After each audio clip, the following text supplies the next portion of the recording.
So an amazing special night, and that is Tu B'Av. So for those who are not too familiar with it, it is the night. This is the day what is most known as like the closest thing that Judaism has to Valentine's Day. It's a day of love and romance on the Jewish calendar. That's what it's most known for. Though there are other aspects. Like, in fact, there's a whole part of the Talmud that goes into what makes Tu B'Av so special, and may even we could even look at it, because I really feel that it's something that has some really beautiful insights and passages and things that may not be fully familiar with. Like, everyone knows Tu B'Av. They know Tu B'Av. They know it has to do with like the matchmaking, the shidduch of the daughters of Jerusalem out in the vineyards, and the eligible bachelors meeting up and all that. But there's at least 5, 6 other historical events that happened on Tu B'Av, and in a way they even though they appear on the surface unrelated, they really are the inner theme. Okay. So being that this is such a special day, as we'll see in the Talmud, the Mishnah even says that it says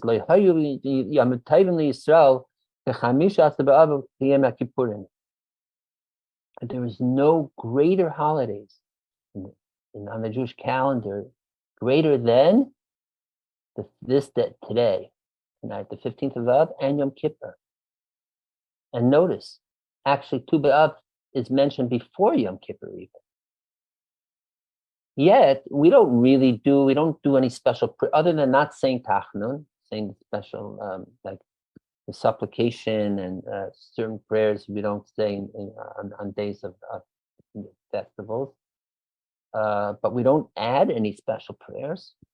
Nor are there like any special meals officially, or what have you. And what if we have anything observance or ritual related to Tu B'Av, it's merely like it's just custom, and even those customs aren't really entrenched in Jewish practice. So it seems like one of these almost semi-anomalies in the sense that it is highlighted as such an important, amazing holiday, yet nothing's really happening on this day that we, especially contemporary one, the Jewish perspective of love, known as ahava, right?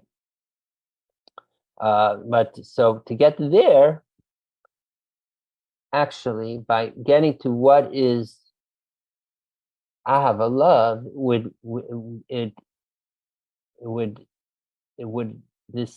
this is related to understanding what is the greatness of Tu B'Av itself, and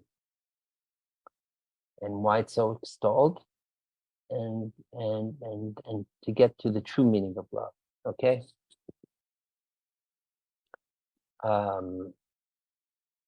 Incidentally, just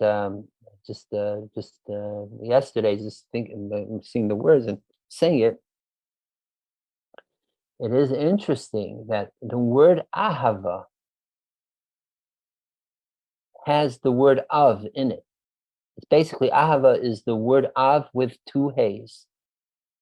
Okay, what are those 2 hays we could get to? We'll most probably explore. Also remembering that's the 15th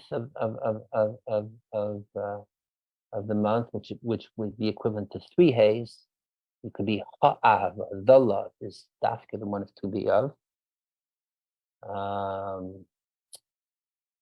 And that so there is a deep connection why dafka Tu B'Av is special. Like, for example, some say Well, you know why Tu B'Av is so special? Because it's the full moon. So full moon, and plus it's a holiday. So it could be, I could say any full moon. No, but it's only holiday full moon. So that's what makes it special. But then the obvious question is, what is Sukkot or Pesach? They're also on the 15th full moon month. Tu B'Shvat too. So why is of, even though it has the full moon, which is special, which does represent the fullness of the Jewish people, and Sephirah's why the fullness of Malchut and all that, but why Tu B'Av of all? Especially since it's not written in the Torah anywhere, Tu B'Av itself, right? So there's something particularly here in that dafka for the month of Av that's bringing out the highest level of holiday, highest level of love that no other holiday, no other full moon can. Okay, that's right. It's the annual day of Jerusalem singles event, meeting out in the vineyards. Okay. Number 2 is that the female inheritors can marry out other tribes. Number 3 is that the tribe of Benjamin, after the story of the Peleg of Shegiva, could now marry the other tribes. Number 4 had to do with the dead of those after the story of this plague stopped dying, right? Number 5 is that the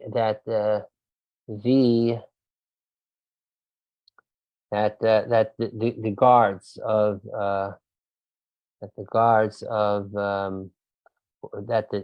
kings of the Rav ben Nevat, the kings of Israel, put up against making pilgrimage to Jerusalem were taken down.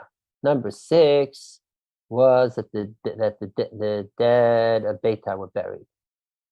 Number 7 is that they stopped chopping the wood. Okay, so these are all really great things. Okay, I'll just add a little bit if you want to know a little bit more. There's one thing, according to Hasidic teachings, Bnei Yisachar says this, obviously not in the Gemara, that the fifth, when do we say the world was created? We know Rosh Hashanah is the day when the human was created, Adam and Eve. But day 1 of creation was 6 days before that, right? Which was the 25th of Elul on our calendar. What is 40 days before 25th of Elul? Is Tu B'Av, the 15th of tonight. We know the Talmud discusses that 40 days before an individual is born, a bat kol goes out and says that it will be who's going to be the parents, how it's going to be conceived, how the child's going to be conceived, the person coming to the world. That means that the beginning, the thought pattern from a divine level, the beginning of emergence, the creation of an individual starts 40 days before the actual creation, conception, so to speak. Similarly, Yisachar says it goes as it is on a micro level, so it is on a macro level. That 40 days before the whole world was created, it is today on Tu B'Av that we actually begin. The Tu B'Av is actually when the very initial beginning, even on a divine conception, so to speak, of creating the world begins.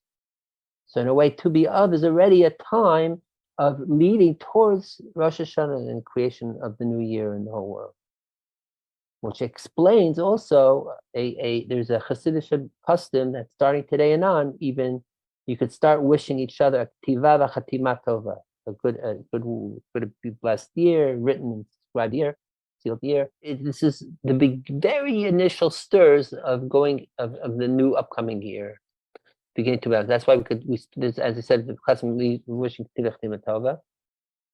I think there's a Chassidic sefer, maybe since Bnei Yisachar himself says that I think the word Tiva v'chatima tova is the same gematria as Chamisha Asar B'Av, something like that.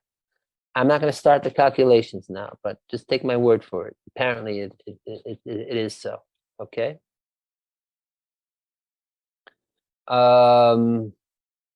Another interesting segue showing the segue of this month of Av, since we're on it, to the upcoming new year is what is the mazel, what is the zodiac, so to speak, of this month of Av, as we all know, is Leo, right? Leo in Hebrew is, what's the word for lion? Aryeh. Very good, John. Aryeh is Aleph, Resh, Yud, and Hey. So I think it's the Shalah that says that Aleph stands for Elul, Resh for Rosh Hashanah, Yud for Yom Kippur, and Hey for Shana Rabbah. That means already in the month of Av is beginning the emergence gestation towards the upcoming new year. El, okay, and Rosh Hashanah. So that is another added specialness of the 15th of Av. Okay, this is not in the Talmud. But okay, the last thing is maybe like really like more deeper Siddish Kabbalistic, but at least from the things from the Gemara, as great, even if you want to say each of these 7 things are, even piled up, the 7 things that we said, even if you want to take it all together, still doesn't satisfactorily explain why Tu B'Av should still be greater than Passover, greater than Sukkot. Come on. So now back to our original question. So still, what makes it so great? And with that, we could also add, what's the connection with the final part of the Gemara about the righteous in a circle? So let's unpack. What is this whole thing? Story? What is Tu B'Av? And in fact, it has to do with the fact that it is coming right after Tisha B'Av. Okay. So, as we know, Tisha B'Av is the nadir, the lowest point in the whole Jewish calendar. Nothing lower, the destruction of both temples, and the other things that happened, like we said, the spy story and other things. So, as we know, and we've spoken about in the past in different contexts, the idea of Yerida L'Tzerech Aliyah, that all descents in according to Kabbalah, Chassidus, and Judaism, is for the ascent. Thereafter, we're not falling down just to get low. We're never going to stay down. Like it says, Shevi B'Tzadik will come, even falling down 7 times, you get back up. You fall down and get back up. You fall down and get back up. Right. So it's about that. It's not just about getting back up to your original position, but it's for a purpose to get even higher than you were before. As we think, like if you're here, starting up here, and you fall and coming back up, it's not just to get back up here, but to get even higher. So there's almost, if you want to call it, the law of spiritual gravity in a sense, and rebound, is that the lower you fall, then the height thereafter will be higher. Okay.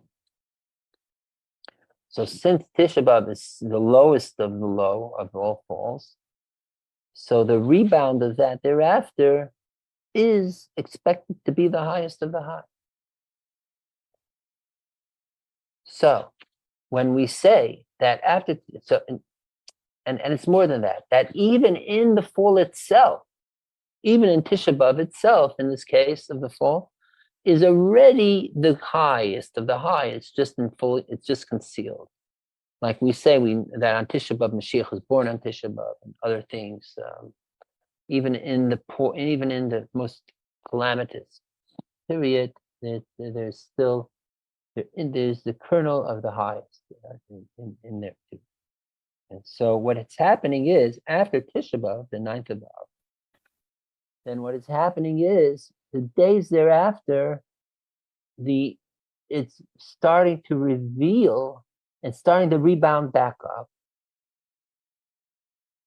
till it gets to the highest point. The pinnacle of that height, at least the spiritual level, until we see it literally with Mashiach and then the ultimate redemption, is on the 15th of Av, because that's when the moon is the fullest. That is when we find full fruition of bringing out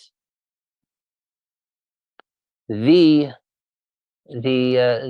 ultimate, at least on a spiritual powerful level and power level of the ultimate nachama, the ultimate comfort, and on the highest level. Right, as we said, as we know, and we mentioned earlier, the moon is in fullest potency. Full moon also means the way the blessing is revealed for the Jewish people who are compared to the moon is at its fullest. Now, may we find love in whatever mode, form. You're in love, as they say, but real love, right? The Alter Rebbe said, Chabad says that loving a fellow Jew is greater than loving God. When you love a fellow Jew, you're loving the one that the lover loves. So you got the double love. Not only you're loving the person, but you're in the narrative of Golus and Gola, of exile and Gola, at the deepest of exile, Tisha B'Av. It's with this. This is almost like, again, and the narrative flipping it to the highest of Gola. Okay. So what does this have? So through that. So what does this have to do with the elements that we just read in the Mishnah and the Talmud, having to do with what's to be up? So the answer is, that is the whole point. These are all preambles, foreshadows of bringing us to that ultimate level of freedom, of Geula, that comes after the darkness, which begins primarily by creating our own freedom, liberation, creating a state of meeting our basher, creating family homes, falling in love, to be frank, just good old-fashioned love, opening up, being connected with the infinite, and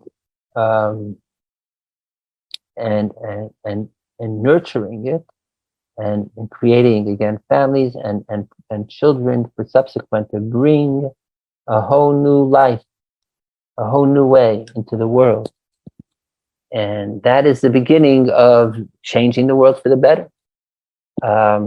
I think I mentioned this a week or two ago a bit, intimated, but it's very appropriate to mention it now again. The stories that we know, some of us, know people like this, that Auschwitz survivors who in 45, 46, 7, and were in the DP camps in Germany, Poland, what have you, and they actually got married, possibly within even within a year of the camps, and gave birth to children. To me, that is the most moving moment, and one of the most moving moments in Jewish history, maybe even more than the founding of the State of Israel, if you ask me. To have that ability, to have that hope. There's no better word for it. That audacity of hope, that from the ashes, mamish, from the ashes, to be able to come and bring new life and love, despite all of obvious hate and being receiving end of it, and even worse than hate, and to be able to find love within and to connect and really bringing out a whole new generation. That is the way That is the way we begin this reversal from all the calamities and traumas, and bringing the healing of the people, healing of the nation. So, yes, it may even sound a little kitschy. Yeah, Jewish Valentine's Day, to be no, more than that. It's showing that even the times of the worst levels of calamities, time, there's still abilities of love and hope. That's the bottom line. And that is why it begins first with the story of the daughters of Jerusalem meeting, just laying down the foundations, the Mishnah, that love, this is a time of love, just to be open to find the shidduch, find the right mate, and be open for that. Then the Talmud expounds on that with different examples where the love came to overcome hardship or even resistance to love.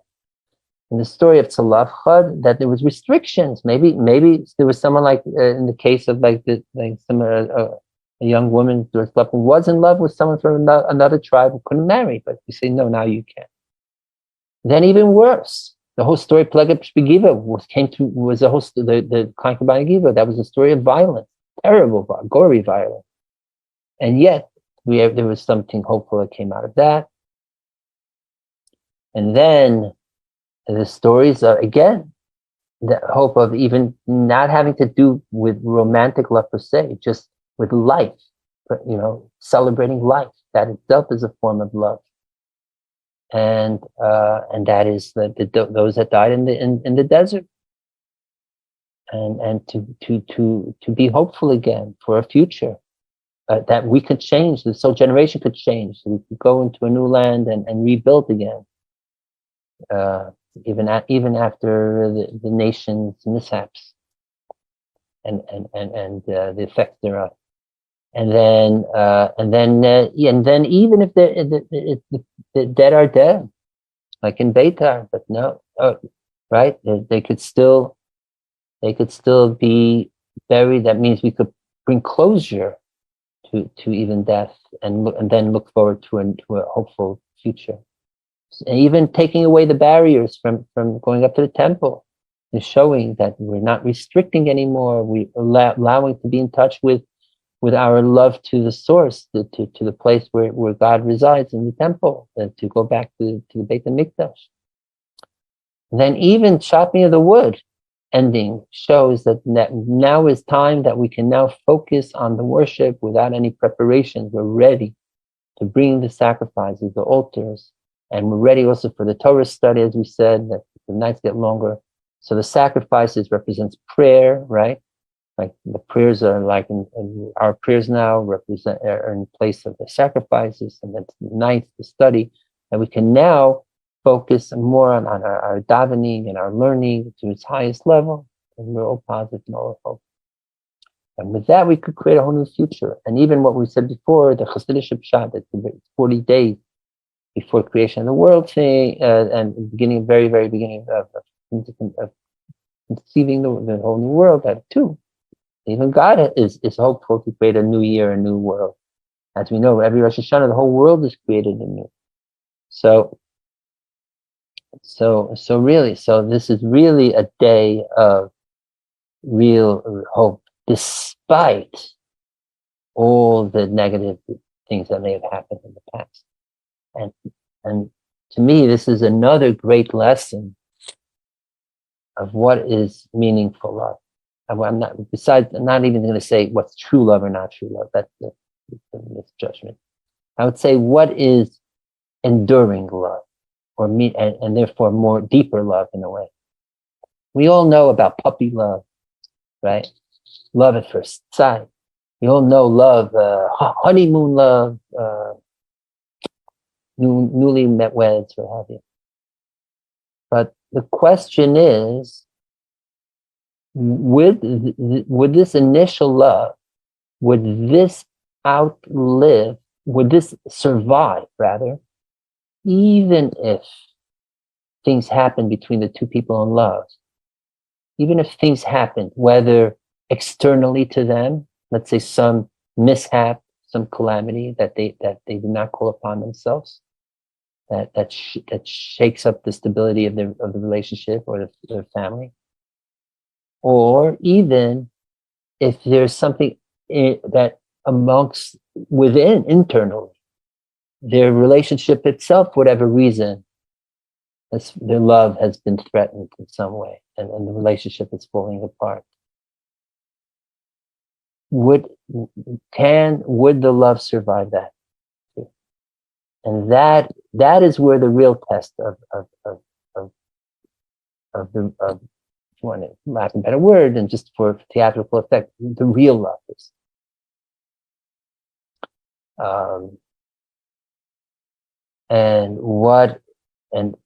Would they still, even if there are things to threaten the love, even if one of the parties in the relationship erred, made mistakes,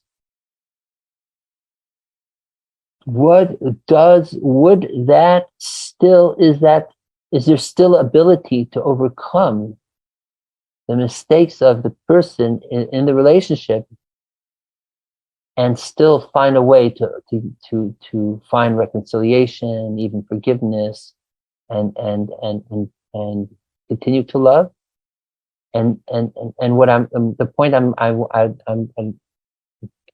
making now is that in a certain way, the love that survives through that can be an even more powerful love than it was even before there was any of the challenges or brokenness to the love.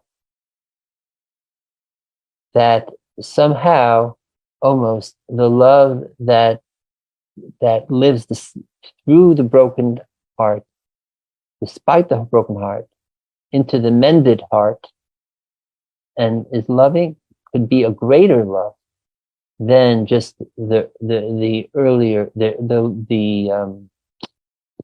the unchallenged love, let's call it. Okay, that it's dafka that when it's going through the threats, and still be able to find reason to love. It reminds me, a few months ago, there was an op-ed piece in the New York Times. Since she put her name on it, it's not a secret. Her name is Frimit. I forget her last name, Weisberger or so. She's part of the community of those that grew up Hasidic or ultra-Orthodox that left that community and became either modern Orthodox or non-Orthodox and so on. She was very open. She wrote an op-ed piece, how wasn't directly related to that experience of going OTD, as they call it, off the derech, or what have you. But in her personal story was that she was having difficulty in her marriage. I think her husband also grew up very frum and also left to a more moderate form of Jewish practice. Be it as it may, that was just one component, but for whatever reasons, it felt like that their marriage was falling apart for a good 10 years or so. And then eventually, through working it through and finding a way to rediscover and find, with understanding and behavior change, and I forget if there was a little therapy involved too. Be it as it may, the point is that after something at least a decade even of not being fully in love, having hardships, and even questioning why are we in this marriage still, but still sticking it out, that they came to a place that not only they found that love again, but it became even more nurtured in a deeper way.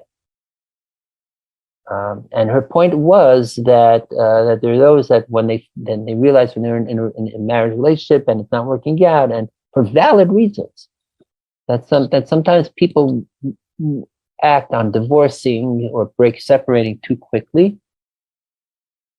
and then the outcome of it later down the line, if it was done too prematurely, in addition to it having effect on the children, of course, that's harder to get back than it would have been otherwise. And at least in her case, her point was that it was certainly worth to stick out those years where the love was questionable and there was even brokenness to find the ultimate next level, on a greater level even of it, and now finding that ultimate beauty and comfort of deeper love.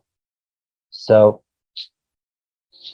there's something to be said there, that it's through the brokenness that even and the hardships and challenges of love that we get, and by working it through, we get to a greater love. With this point, this will also explain why Yom Kippur is related with Tu B'Av in this theme. As we said, the Mishnah mentions also Yom Kippur as a greater holiday. And we could also plug it in and explain things on the Parsha too. Okay? And here it goes. What was the day of Yom Kippur? And it was actually intimated in the Gemara before we read that says, Yom Kippur, is a great holiday because the day of forgiveness. And then he adds, it's a day that the second Luchot were given, right? Similarly, when we were reading later in the Mishnah, we read that verse, go outdoors of Zion to gaze. And then we said, what's the wedding day? The day of giving the Torah giving, right? And building the Beit HaMikdash. That's all. Mainly the Torah giving. And that's the key here. As high against that Yom Kippur was the day that that Moshe came down from the mountain with the second Luchot. And now finally the Jewish people were fully forgiven for the sin of the golden calf. If you look again, like the Mishnah says that at the Matan Torah, it was a wedding day, giving the Torah. That was the wedding day of God and Israel. 40 days later, still technically, maybe even in honeymoon period, the Jewish people are infidelities. They find it's the equation of having an affair. They run off with a golden calf. They forget about who they just married, God. Right? And so they broke up their marriage trust, that love that was just fashioned on Mount Sinai and the giving the Torah. Right? So they were caught having sleeping with the golden calf, that basically something like that, right? Terrible. So now that trust of love is broken between Israel and God. So Moshe is working it out, and we'll soon explain, based on the Parsha, how Moshe gets involved in here. And eventually, over the next few months, while Moshe going up the mountain 2 more times, finally coming down Yom Kippur. So Yom Kippur is the day of showing that they're made up. God finally brings back trust, full forgiveness, and now is re-embracing and re-solidifying, reclaiming the love again. So, and again, from the lowest of sins and coming back up to the highest. So that again, and Dafka, that way was even deeper love. It's right. It's in the beginning when they received the Torah and Shavuot, they were all like righteous, tzaddikim, very high. But it's after they sinned, golden calf, and then they still made up and they did tshuva, which is what Yom Kippur represents, and forgiven. Now they're on the status of Baal Tshuva, which is even higher and made up, and in a way, the love is even deeper. And especially when Jewish people show their true remorse and contrition. So Yom Kippur, so if Tu B'Av is the meeting up of the honeymoon period, first, right? That love at first sight phase of love, which is meeting up in the vineyard, so to speak. That love, first type of love, is represented by Tu B'Av, to the love. The Yom Kippur one is the next level of showing that even when there is mess ups in the relationship and still overcoming it, then you can get to an even deeper love, right? Since ultimately, Tu B'Av, the flip, as we said, is from the lowest from Tisha B'Av to Tu B'Av, and it's more of a change, contrast of extreme. And the point is that we get restored and that we fall in love again, like love in the first sight again, right? That has to do with when Mashiach comes, even higher love than even the love that comes after the brokenness, breakup, or challenge to the love. Because even then there could be still some remnants, but we want even higher. That's so healed up, we fall in love again like we're 20-year-olds again, right? So that is ultimately the Tisha. That is what Tu B'Av also embodies. So that's why it's mentioned first. But to give us the full spectrum, full experience of the levels of love that are possible, and that love endures in all circumstances. That's why the Yom Kippur is mentioned. Okay. So I hope, and that too is also why we mention at the very end of the Talmud about the righteous and the circle and pointing, because that is referring to the ultimate, as we said before, the total reverse of the Messianic Mashiach Geula love, and we'll go back fully back to the ultimate, like we're back, Mamash love at first sight, which that is what the righteous do in that circle, the Machel, the circle again. And that is a reference to the same type of circle that the maidens of Jerusalem were around. That even those that even through all the hardships and all that, we could get back to that innocent love, even if you want to call it that, right? What do they call it? I think there's something like to echo William Blake. They say love of innocence and love of experience. Two types of love, but they're both. They're both in the picture in this way. That's the quality, that's the Maila, that's what we're looking for when Mashiach comes. And that's why it also ends off Sheibana B'Meheri Yameinu. That is the third temple love. The love of also King Solomon is the real peace, shleimus, completeness, also.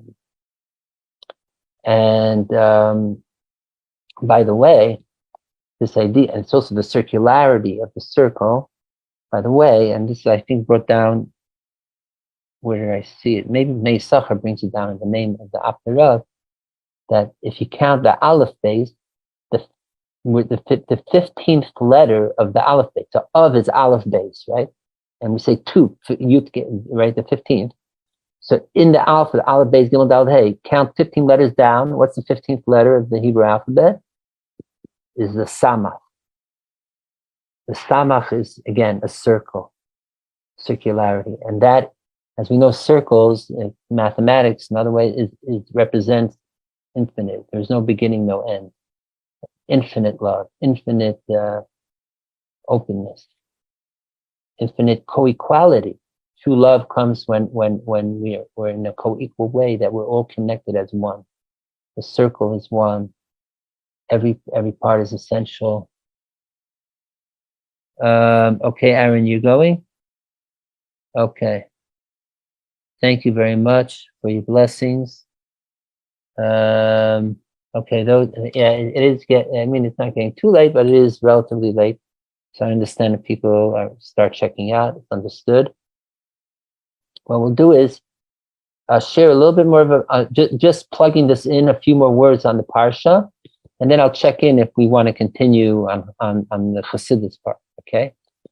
So just with the Parsha, what it has to do is, because it's exactly in this week's Parsha of Ekev, which Ekev means the heel, maybe we'll mention a little of that, but late in the Parsha, it discusses, it's Moshe giving first person account of how he got the luchot, and by witnessing the worship of the golden calf, he broke it. And I broke it before your eyes. So this is a very powerful metaphor that Moshe is even saying. And then he says, and then we built the second luchot. Then I was instructed to write the second luchot, which was given Yom Kippur. And that, so we see that even though there's, again, the broken luchot, that's like the broken heart.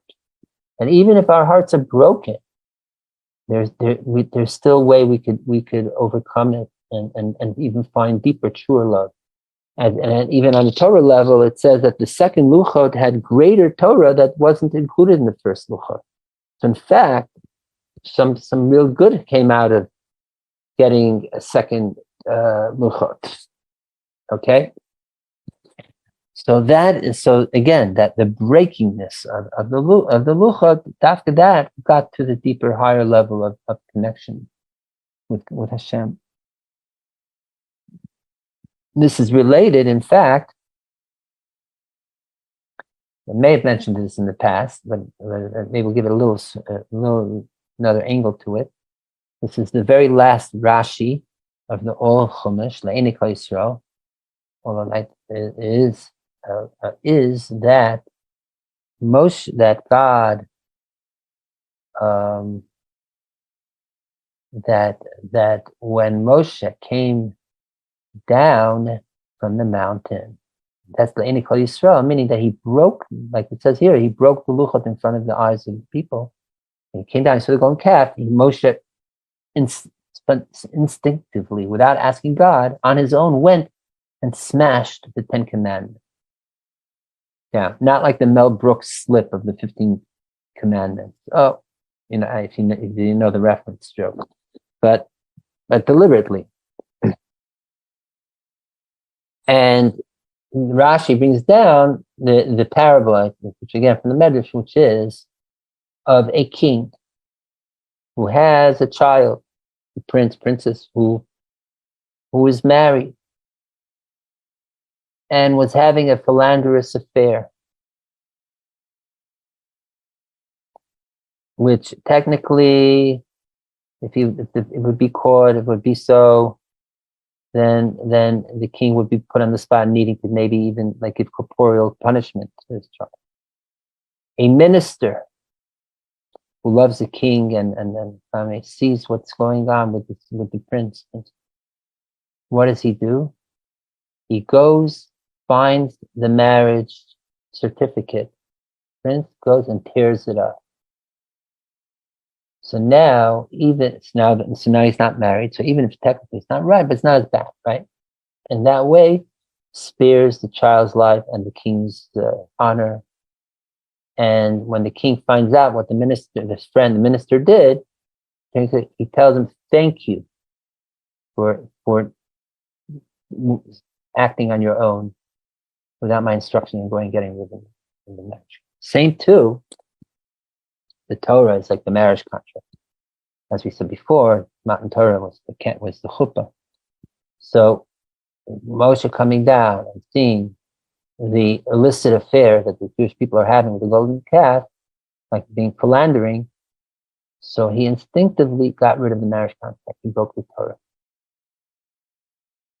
And with that, God told Moshe, Yasher koyach sheshibarta. Thank you for breaking the luchot. It's like a really, really intense, not only Medrash in general, but more so for Rashi to end off his whole commentary in the Chumash with these words. God telling Moshe, thank you for breaking the whole Torah. We just finished the Torah, the end of Zot Bracha, which is when we celebrate Simchat Torah and we read it then. Say, thank you for breaking the Luchot on your own. I remember if I bring in when the Rebbe spoke about this on Simchat Torah, the Rebbe was crying about this is the true leadership of Moshe. He's willing, because he was saying then that Moshe, it was all about Torah. It was even personally. It's about, he's saying it was like his own. He was Moshe Rabbeinu, the teacher. He embodied Torah to his eye. Yet he went and destroyed what he loved most to save the people. Because ultimately, the people, the Jewish people, are greater than even Torah itself, right? And therefore, if it's Jewish people or Torah goes. I mean, of course, the chap is, how do we know that the Jewish people are greater than Torah? From Torah, Torah tells us. You still need the Torah, still. That's a virtue. Okay. Certainly gives a new twist to the concept of saying Yasher Koach to somebody who's just gotten an Aliyah. Whoa, yes. Right. So the word is, right, it comes from that God tells Moshe, Salu al-chal shnei luchis avanim asher shibarta. Is it in Parsha Kisita or our Parsha? Well, because in our Parsha it also says Psalacha. Let me see. Psalacha shnei luchis avanim.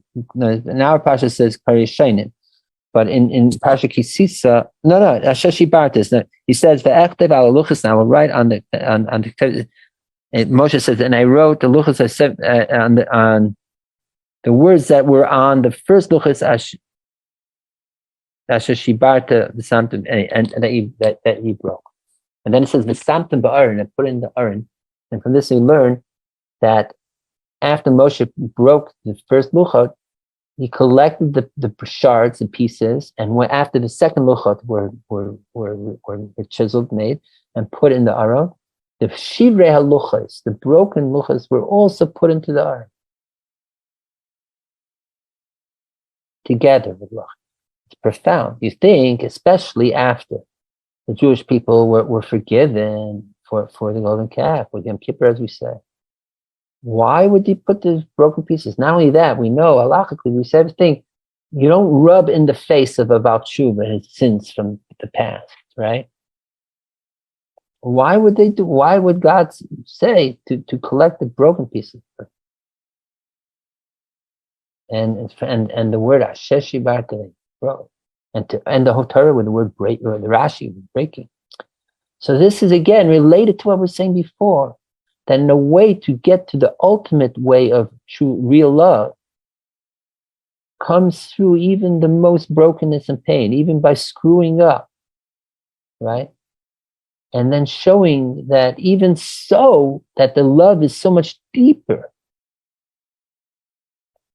that if there's true contrition, true makeup, then you could get to even higher, deeper level of the love. So, and in a way, almost like paraphrasing a famous Klatzkevar, there's nothing more whole than a broken heart. You could say here, there's nothing more whole to the luchot than the broken luchot. You need both. You need both the whole luchot, but the brokenness. That it's not just invoking a past wrong. It's actually showing in the present that this new love that's been fashioned through the makeup is the brokenness is part of the wholeness. So this is not a brokenness to be embarrassed of even too much. It's almost like it's like the growing is coming through the brokenness. And that's why we could finish out the Rashi Chumash with this at this point, because we're bringing out a higher thing. It's almost like breaking the shell to show something deeper underneath. And that's why also the word Asher Shibarta, the Asher we say is Yasher Koach, right? As you said before, and then we know the word before Yasher Koach means straight force. What do you mean straight power? It's brokenness. Why it seems the opposite. Brokenness is not straight power. But here's the answer. To get to the ultimate, real, straight mode of love, at times, unfortunately or not, comes through broken hearts, brokenness, whatever it may be. And picking up the pieces and mending the heart and getting to even higher. Okay? So that is how we can mamish take the lesson of Tu B'Av for in our lives. And really, I want to bless us all here, that all those that were looking for shidduchim, to even have hearts that are in love, to mend up whatever way, to find a shidduchim for Tu B'Av, and those that are in relationships to foster it and have even deeper, fall in love again, like love at first sight, with the qualities of love of experience and all the virtues of it at the highest level. Amen. And maybe that too, and going back to the word ahava, love, the two hays of ahava. And you have ahava, we said av is there in two hays. Maybe the two hays is like the malchut, the love, and the two forms of love. We speak about two forms of love in general. There's avatata, in Kabbalah and Zayar, and lower love, higher love. And these are also, there's the early stage of love, more mature love, and that's what we're talking about. The two hays of Yud Kei Vav Kei also relate to this. And as we said last week, in the future, when Mashiach comes, it will be Yamahu Yiyah. Yiyah, that the Vav itself will become a Yiyah. It means double Yud Kei, and Tu B'Av is Yud Kei above. That's right. Yud Kei is also the acronym, Rosh Hashanah, for Yom Kippur. So you already seen the name in the date of Tu B'Av, Yud and Hey above, that there's already that element of not just puppy love, the love at first sight, but also the mature love of Yom Kippur. It's already in this day.